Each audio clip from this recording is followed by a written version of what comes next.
big steel or barrel, watch me as I walk. So now we're going to inoculate the seeds.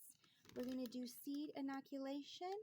My sweet baby girls, my helper here, do not take the seeds out, baby girl, okay? Very important, we keep the seeds in the bucket. And I'm going to inoculate, so this is cover crop, this is crimson clover. I'm going to do inoculation with hummus manure. I know I don't say this correctly, my accent, but this is a good way. You can do this with compost tea if you have, but I don't have my compost made. It's in the making for next growing season. So I'm going to do manure that has a lot of good nutrients.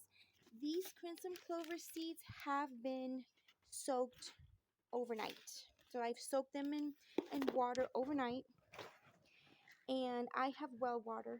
So that's the water that we use here on the farm. And now I'm going to just massage my baby girl. She put all her good energy in here, so I have real good hopes for these cover crops. But these are going to be my fall cover crop. I'm going to let them grow, and then I'm going to just let them die out. I will tarp and let them die out in the winter. So in springtime, when I lift the tarp, I am going to just start the whole process. I'm going to use them as my mulch, basically. And then I'll just grow right on top. I'm going to crimp them if I need to, if any survive, and just keep the roots in the soil that I have out there, because I'm in a very hardy zone.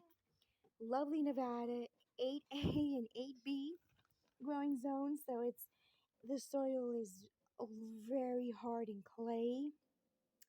It's a good 80% clay, and the rest is just rocks and gravel. So I have high hopes. I am going to be using topsoil right over there, and I have this manure, and I have green sand, and everything's going to be raked and layered in. And then when I'm going to be growing these beautiful crops right here, again, crimson clover, I will let them overwinter. So that is the idea. And I saw one farmer who basically used them, kept the roots in the ground and used them as mulch.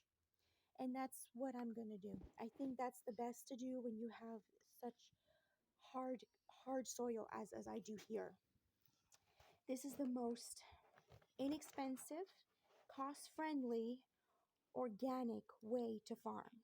That way I'm not spending so much money in compost and soil. I am growing and building my own compost. I'm going to make another video to show you guys. I already have it filled with greens from helps from my neighbors. Boo boo, be careful. And because they also clean up their land, and I told them, don't throw away, throw it over, give it to me, throw it over the fence line.